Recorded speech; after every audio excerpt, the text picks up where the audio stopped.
right, our next reader is the one and only Paul Corman-Roberts.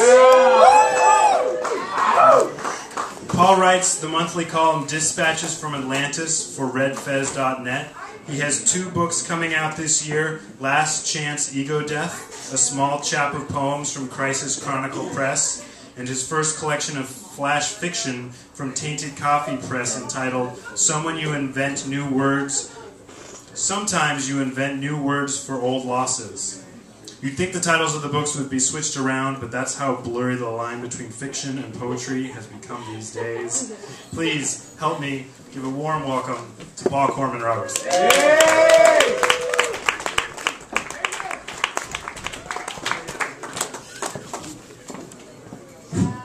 Gotta find that's a sweet spot right there. This first piece is this first mixtape is a found poem of Dead Lot's Wife. From behind the near sky, your skin left sitting and dressed, a convention of human ass trudge, a fast, pleased breath waltz, and rock-hard feet working it all out. You felt him singing the cold smile, and everyone made the lingering wild gowns of tiny wee moons, though they have but one giving rose cup, like watching the night things swim on ship sails, then explore a delicate tongue beat above 1,000 blind moans. No, it is not essential thinking water or sweet corduroy melon drool we must question, which cookie knife will produce black poetry smear shines its weak and rusted rim-shot recall, stopped by no one above the sky. Yeah!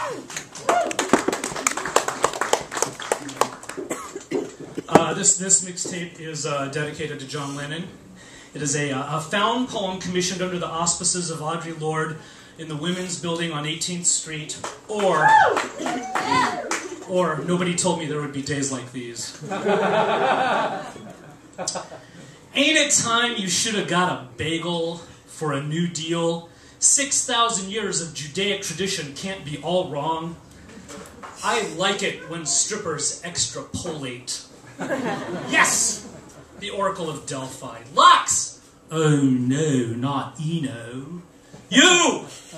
Available now for easy installation in rumpus rooms all across the bulging vegan! Beltway. Scum! Syntax. Semantics. Pragmatics. All hail hermeneutic! The senior dean sounds like he's getting off. MySpace.com is the Antichrist. No! I am my email! That was, pastry. The worst fucking speech I've heard. Worst, but LSDT? I've never heard. It's the registrar's office, Mitches. And I'd just like to announce a new kind of LSD for anteating. And what the hell did we just sold? The Night Dean presents... She touches herself every time. The all-U.S. Male Prison Review, with that dark amber resonance, groans out its mold, redwooding from within. The amber will kill us. Do you think she's related? Did you see the look to Tommy Chong on her face when the senior advisor Interred Rim introed himself as the Electard Stew? It waters like a vicious Escherfall. Number 9. Number 9, before the redesign of rain, we must drain our own moats before sharing the fire and the flow. Number 9, we must address the gnome squatting out by the berry bush and the washed-out burl before inhabiting the shining ecosystem on the horizon. We must acknowledge the inner key ringing, one rock, many ripples. Yay!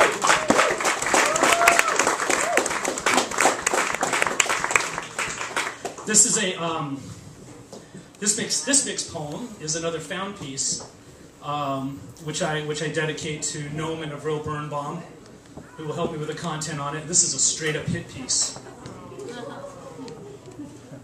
Your swan song, your drippy dick poetry, existing only to seduce the mentally ill, as a foundationally compromised sanitation facility. Life's wreckage, yours, resembling nothing so much as hundreds of weeping youngsters, a gurgling wake of lies, bad breath, and stale British semen. He is a gas bag, this man. Ideological putrefaction.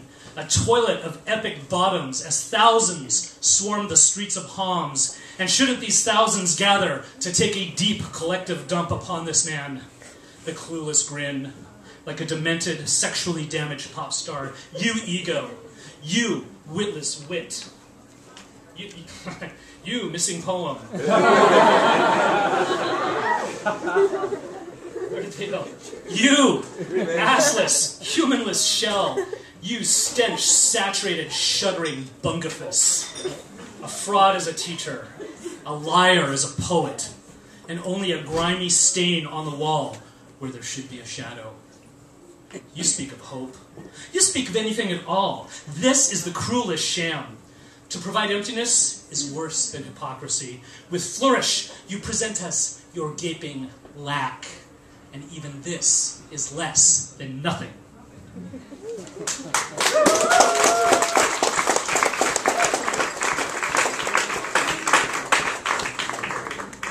Before I finish out here, I do want to encourage everybody to submit to Litquake before the deadline of May 31st. But I do want to point out that something historic is happening this year, and that it is not, San Francisco will not be the only lit crawl. Actually, New York has a lit crawl now.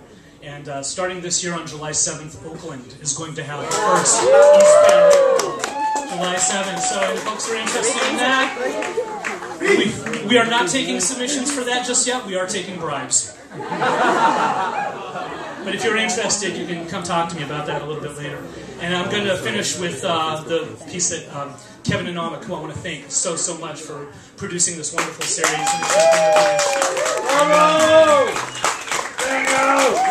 I'm dedicating this piece to my good friend, supporter, and publisher, Lynn Alexander. Yay! This is called Appreciate. And you know, we're in this like double Mars, Mercury retrograde like now. You notice that everybody's incredibly pissed off and angry and aggravated, and it's so fucking difficult to get along with people right now.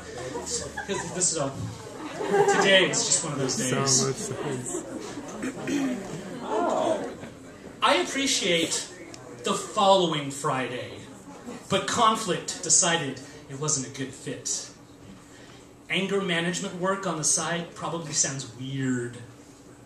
We all grind to obnoxious smothering, and being a big fan of being there, the whole act, a team of drama queens would put these people in their place. Outsiders fight with everyone, so long as it is not unwieldy. And maybe we all are snobs. Oh, the noises, oh my God, the noises. I tasted vomit that night.